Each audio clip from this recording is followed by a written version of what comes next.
એ સિપાહીઓ બહુ છે, પણ સિપાહીઓમાંથી તોપ ચલાવનારા બહુ ઓછા છે, હે ને? પણ પ્રભુનો આભાર કે પ્રભુએ 18 વર્ષ આ કુટુંબને સંભાળ્યું છે ને એની સેવામાં ઉપયોગી કર્યા છે. અને આવો આપણે બધા ઊભા થઈને આપણો જમણો હાથ એમની તરફ એ કરીએ અને કીમાબેન આપણને પ્રાર્થનામાં દોરશે. એમને સમર્પિત કરી એમના જીવનને માટે આભાર માનીએ.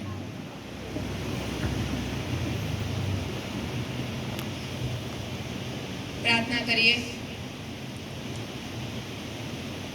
જે પસંદ કરે છે અને તેડું આપે છે એવા અમારા ઈશ્વર, અમે તમારો આભાર માનીએ છીએ. પ્રભુ, તમે આ સુંદર કપલ જે સેવામાં આપ્યું અને એમણે જે સમર્પિત રીતે આટલા વર્ષો સેવા કરી એને માટે પ્રભુ અમે તમારો આભાર માનીએ છીએ. અને પ્રભુ, તમે જાણો છો એમણે જે રીતે મહેનત કરી છે તમારી વાડીમાં, અને વાડીમાં જે હરિયાળી છે પ્રભુ, એ એમની મહેનતનો પ્રતાપ છે. અને પ્રભુ, તમારું વચન એવું કહે છે કે જ્યારે મુખ્ય ઘેટા પાડક પ્રગટ થશે ત્યારે મહિમાનો કદી ના કરમાઈ જનારો મુંગટ તમને મળશે. અને પ્રભુ, તમારા સેવક અને સેવિકાને તમે વધતું માન આપો એના માટે પ્રાર્થના કરીએ છીએ. એમના હૃદયની જે ઈચ્છાઓ છે પ્રભુ, તમે જાણો છો. એમની ઈચ્છા છે કે તમે વધતા જાઓ ને તેઓ ઘટે. અને અમારી પ્રાર્થના છે કે એમના જીવન દ્વારા ખ્રિસ્ત અને ખ્રિસ્ત ઊંચા કરવામાં આવે. પ્રભુ, તેઓના પગલા જ્યાં પડે ત્યાં પ્રભુ તમારું રાજ્ય આવે. પ્રભુ, અમારી પ્રાર્થના છે કે જ્યાં એ પગલા પડે ત્યાં શૈતાનનું રાજ્ય નાશ પામે અને તમારું રાજ્ય આવે. અને જ્યાં જ્યાં જાય તમારું રાજ્ય વિસ્તરતું જાય. અને જેમ તમે ઇબ્રાહિમને કહ્યું કે જ્યાં જ્યાં તારા પગ મૂકશે એ જમીન હું તને આપીશ, એમ તમારા સેવક જ્યાં પગ મૂકે કે પ્રભુ એ જગ્યાઓ તમે એમને આપો. અમારી પ્રાર્થના છે એમની વચનની સેવાઓ અદ્ભુત રીતે આશીર્વાદિત થાય.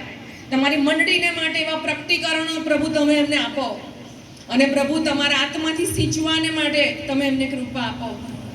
પ્રભુ, પુષ્કળ બળવાન કરો એને માટે અમે પ્રાર્થના કરીએ છીએ. અને પ્રભુ, જ્યારે બંને ભેગા થઈને તમારી સેવા કરે છે ત્યારે પ્રભુ એમના સંબંધોમાં પણ તમે મધ્યસ્થ રહેજો. અમારી પ્રાર્થના છે કે આ એવી ટીમ બને કે પ્રભુ જ્યાં જાય ત્યાં તમારું અજવાળું પથરાય. પ્રભુ, અમારી પ્રાર્થના છે કે જ્યાં જાય ત્યાં એ બધી જ જગ્યાઓ ફળદ્રુપ બને. પ્રભુ, બધી જગ્યાઓ લીલી વાડી જેવી બને એવી અમારી પ્રાર્થના છે. અને પ્રભુ, અમારી એ પણ વિનંતી છે કે બહુ બધા વર્ષો તમે એમને સાથે સેવાના આપજો. અને પ્રભુ, તમે પુષ્કળ રીતે આ કપલને આશીર્વાદિત કરજો. એમના દ્વારા લોકો આશીર્વાદિત થાય. પ્રભુ, પહાડ પર વસાવેલા નગર જેવા તમે એમને બનાવ્યા છે અને વધારે બનાવો એવી અમે પ્રાર્થના કરીએ છીએ. પ્રભુ, ધન્યવાદ આપીએ છીએ કારણ કે પ્રભુ ખરેખર મજૂરો ઓછા છે કે જે મહેનત કરે છે. અને પ્રભુ, એવા સુંદર કપલને માટે અમે તમારો આભાર માનીએ છીએ.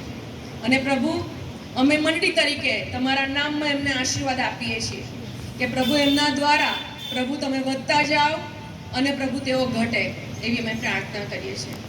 ધન્યવાદ આપતા પ્રભુ આ સમય તમારા હાથોમાં સોંપીએ છીએ. અને પ્રભુ, અમારી પ્રાર્થના છે કે બધી રીતે તંદુરસ્તીની રીતે પ્રભુ પલટણને ચલાવવાને માટે જે બુદ્ધિ જ્ઞાન ને ડહાપણની જરૂર હોય એ સગડું એ બધું પ્રભુ તમે પૂરું પાડો. જ્ઞાન અને ડહાપણના ઈશ્વર પ્રભુ તમે પૂરું પાડો. પ્રભુ, મારી પ્રાર્થના છે કે જે આગેવાન અમારા પ્રભુ ઈસુ છે એમની પાછળ તેઓ ચાલે અને એમ એમની આગેવાની આશીર્વાદિત થાય એવી મારી પ્રાર્થના છે. પ્રભુ, હંમેશા એમની સાથે ઊભા રહીને એમને મદદ કરનારા લોકો જ્યાં જાય ત્યાં તમે એમને પૂરા પાડજો એવી પણ અમારી પ્રાર્થના છે. પ્રભુ, ધન્યવાદ આપીએ છીએ ફરીથી આ મૂલ્યવાન જીવનોને માટે. એમના બાળકોને, એમના પરિવારોને, એમના મા બાપોને પ્રભુ તમે આશીર્વાદિત કરો કે જેમણે પ્રભુ તમારી વાડીમાં પ્રભુ એમને સેવા કરવાને માટે મોકલ્યા. પ્રભુ, ફરીથી તમારો આભાર માનતા સ્તુતિ કરતા આ પ્રભુ મૂલ્યવાન કપલને તમારા હાથમાં સોંપીએ છીએ. ઈસુ પ્રભુના નામથી માંગીએ છીએ, સાંભળો અને માન્ય કરો. આમેન.